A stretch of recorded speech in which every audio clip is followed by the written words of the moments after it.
and welcome to the Coaching Crowd podcast with me, Zoe Hawkins, and my friend and co-host Jo Wheatley. Hi, everybody. Thanks for joining us today. The topic of our discussion today is how to get coaching clients.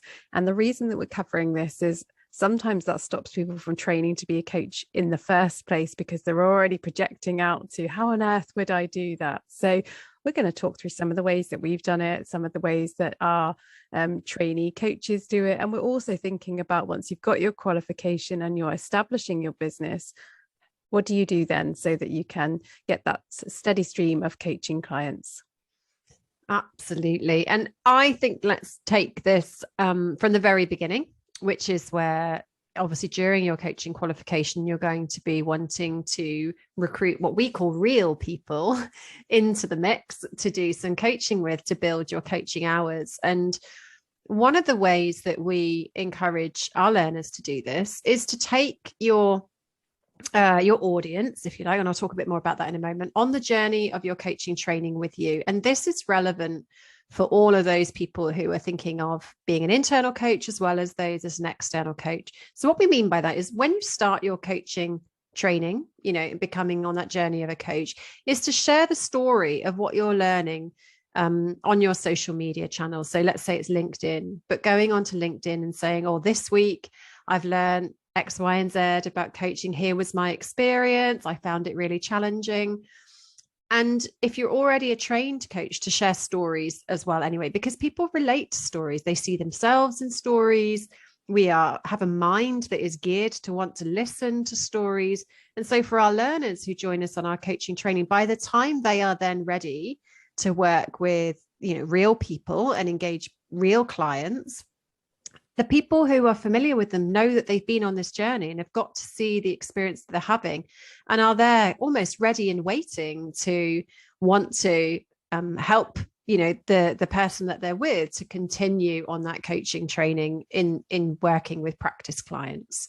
So that's a bit about the what you call pro bono coaching, clients that you're working with as part of your coaching training. So taking people on the journey with you, telling regular stories of what is going on for you within your coaching training experience and sharing that with an audience. And if you don't have one, noticing that now is a great time to start to build an audience. So connecting with previous colleagues, connecting with colleagues in an organization, connecting with people that you used to go to university with or people who you used to work with, wherever it might be in your network, but really starting to think intentionally about building out that network, because it's not often those that know you that will come for coaching. It's the people who know you that then recommend you to their network or their friends or their colleagues that will come and want to experience coaching with you.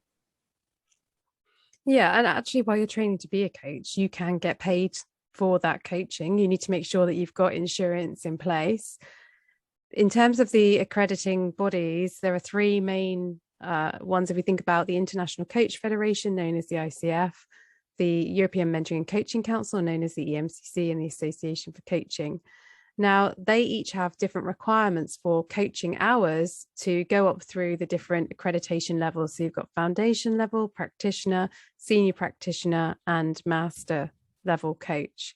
So when you're getting coaching clients, it's because probably you need to get them for your training if you're at that stage. You need them for your income if coaching is your your profession now, the way that you get your income. You also need them to be able to progress through the different levels of accreditation and also to maintain the accreditation that you're doing. So the ICF require for their first level of accreditation for a percentage of those hours to be paid for. And what they mean by that is that there is an exchange of some sort, whether your coachee has made a donation to charity, for example. So in terms of getting coaching clients, we can tell stories about the fact that we're training to be a coach. We can tell stories about the type of coaching we've been doing, the things that work well, the testimonials that we have received from the coaching that we have done. We can also give value. So we can share some of our knowledge about a coaching mindset and how that applies to different situations that we know that our ideal client will find themselves in or is finding themselves in at the moment.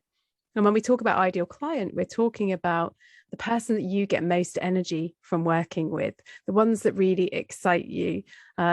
So give value to those. Imagine that you're writing to, one person that fits that criteria. And as you do that consistently, week in, week out, when people see you doing that, they're like, well, I wonder if they could help me. And at a certain point, they'll reach the courage to send you a message or to set up a call. And I think what we're really talking about here around how do you get coaching clients, it's through visibility. Yes. And I think we might have said on a previous podcast, or certainly it's something me and you talk about. In the early days of running our business, we would have conversations around if only people knew we existed. It's actually what we talk about in our book. We have a chapter on this. So if people don't know who you are and what you do, they can't work with you. So at the crux of all of this around how do I get clients, you have to be visible. How you choose to be visible is up to you to define and to decide. We are visible through social media. We are very present on LinkedIn. We have a community on Facebook. We have this podcast. This podcast is visibility. We have a YouTube channel. Our YouTube channel is visibility. We're visible in lots and lots of places. Now, when you're starting out, you may not choose to be visible in all of those places, but be visible you must, because otherwise no one's going to be able to find you. And of course, for everybody will have a different relationship with what it feels like to be visible. You might be wondering what you would say. So that might be a block for you. You might be wondering if you were to say something, what people would think. And that might be a block for you. Or you might be absolutely fine with visibility, totally comfortable with it, but not really sure how to piece together relevant content or social media posts. And I think that piece that you just mentioned there around ideal client is really quite key, because when you can really have a persona, a person in your mind, you can really join the conversation that they're already having. So I will often say to learners that there are very few people walking around saying, I really must get myself some coaching today. But there's plenty of people walking around talking about the things that they want to achieve or the challenges that they're having in their life. And so if you join a conversation, which is a conversation about career change or career transition and the emotions associated with that, or the uncertainty or the joy that's on the other side, people will relate to that story. If you're posting, would you like some coaching? Come and get some coaching. I'm a coach. I'd like to coach you. Come and get some coaching. That's not a story that people can relate to. That's not the conversations that people are having. So when we are having conversations through our visibility, be it social media, podcasts, whatever, have the conversations that people want to be a part of or that people want to listen to. And that is how you will enable people to get to know you, get to know what you stand for, come to like you and trust you. And as Joe said, eventually pluck up the courage to, send you an email or hop onto your website and start to take their journey just one step further. I think it's a big part of this is having pride in what you're doing. Mm.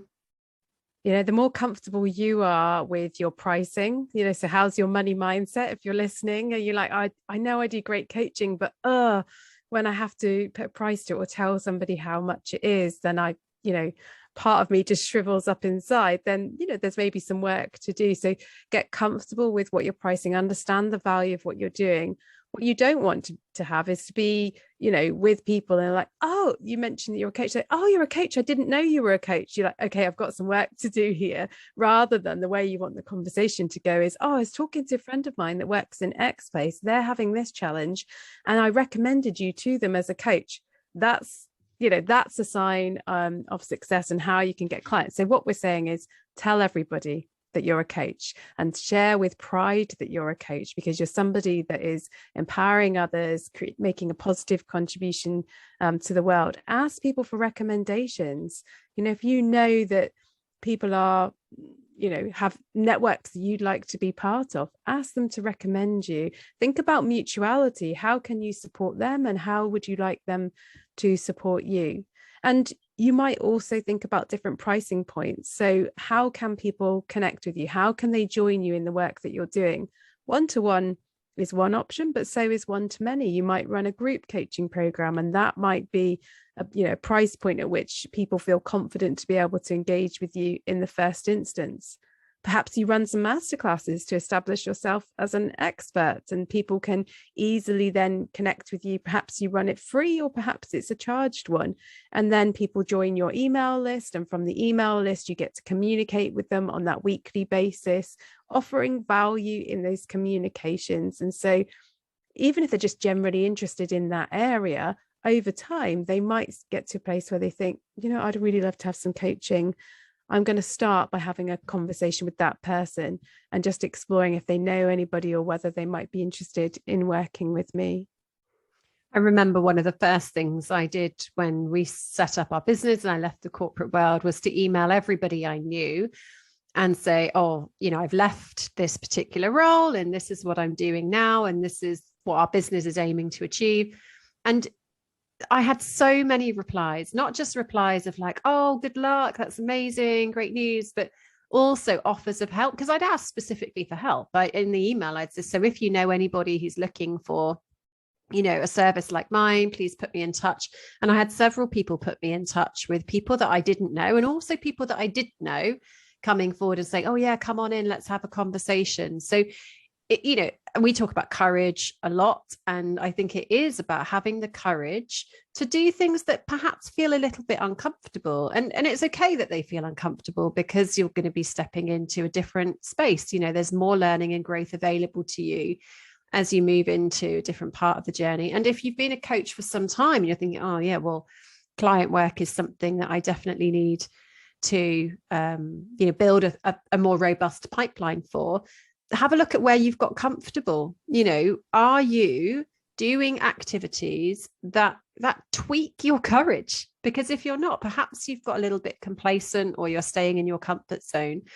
So, just doing a check on, it might feel challenging for me, but that's okay. And is it something that's going to serve me? And in serving you to gain clients and grow your business, that's how you're going to make a ripple effect in the world. So the place that we come at client work from and building a client pipeline isn't from money, must get client work, earn more money. It's not about that at all. It's like when we're working with clients, we know that we're having an impact, and that is why we came into this work in the first place. And I think many coaches share that same philosophy.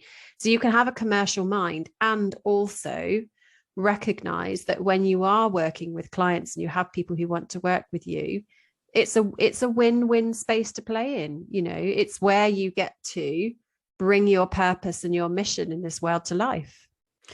And there's two other obvious examples that we haven't yet mentioned. One is like we have people training with us and they decide to resign from their role while they're training with us because of all of the the coaching you get whilst you're also learning to be a coach.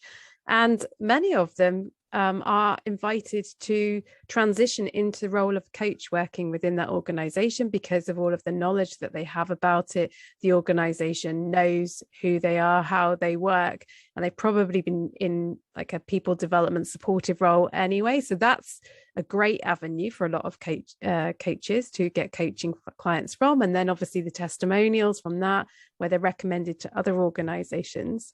The other one is associate work.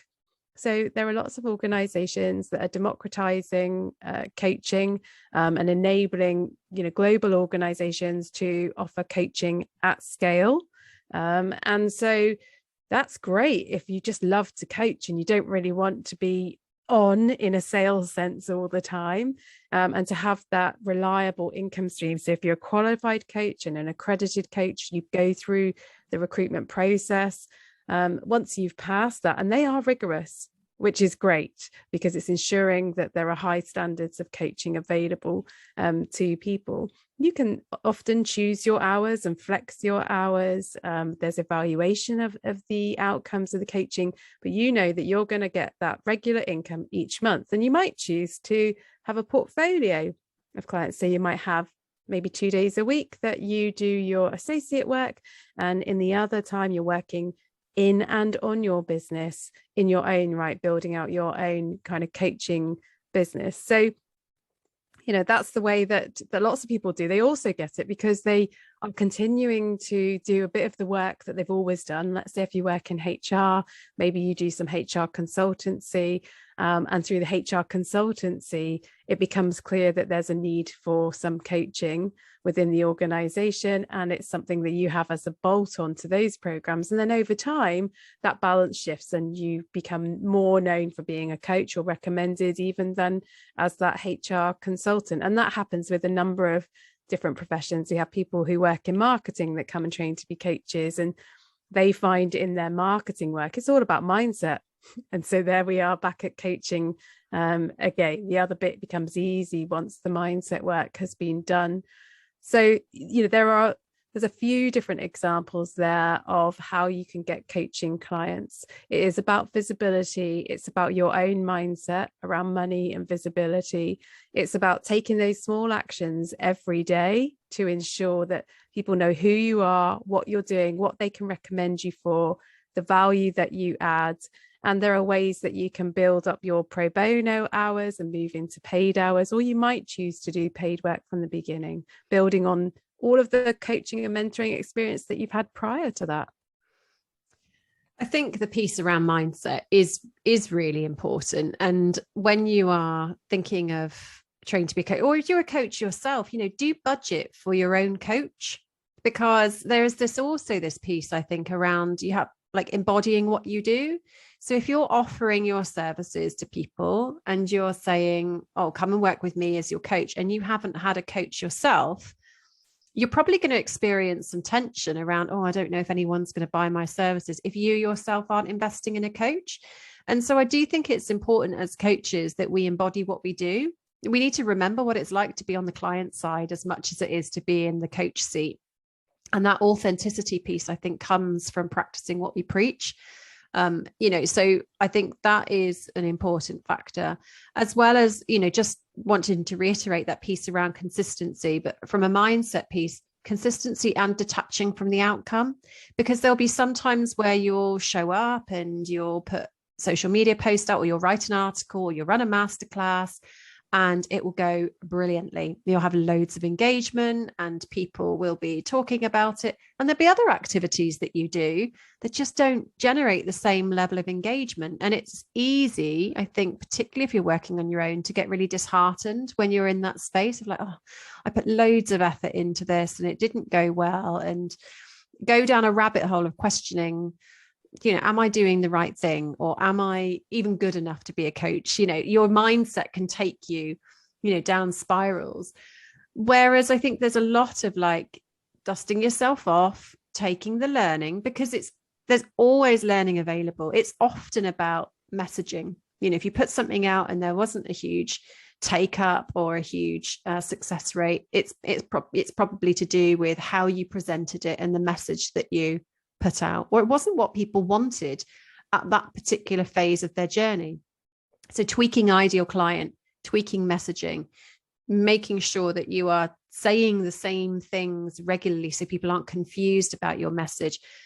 It's rarely about, am I a good coach? But that's often the first place that people will go to if they aren't receiving the clients that they would like to be seeing come through their pipeline.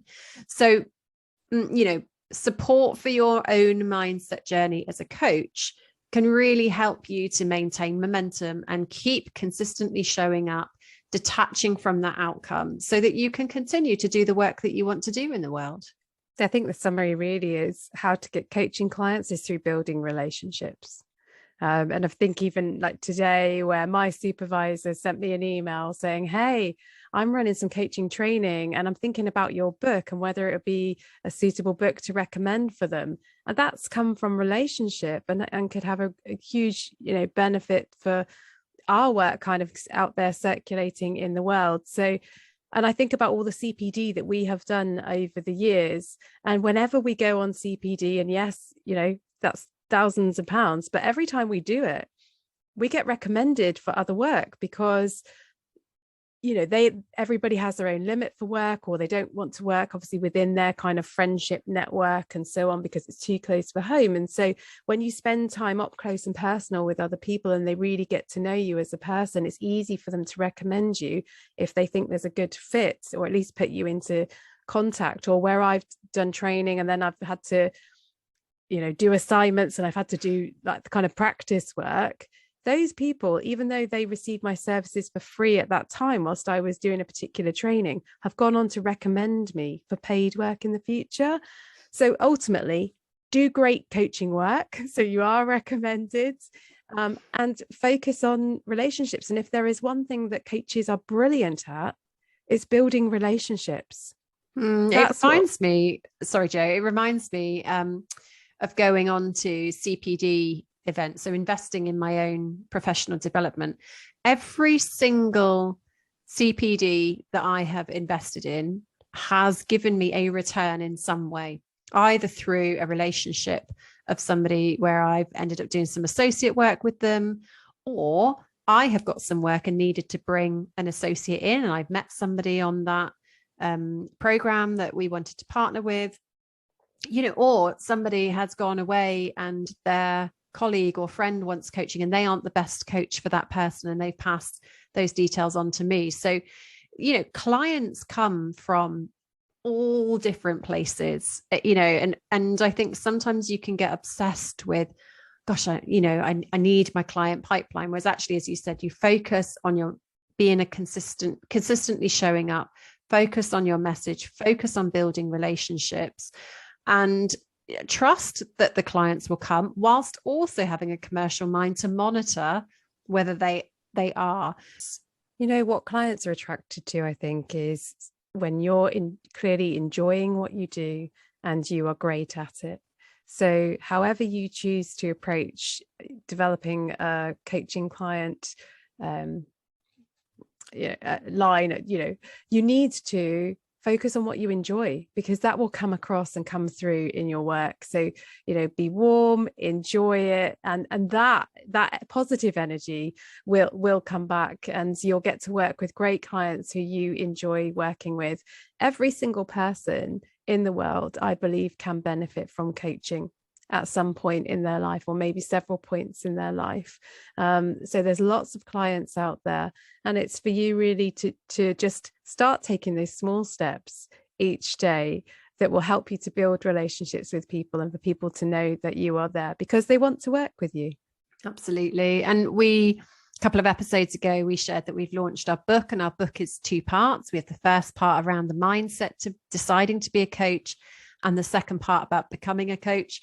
So if you're sat here thinking, yes, do you know what? I think I could do a few more things to build my client pipeline, then take a look at our book, Deciding to Coach.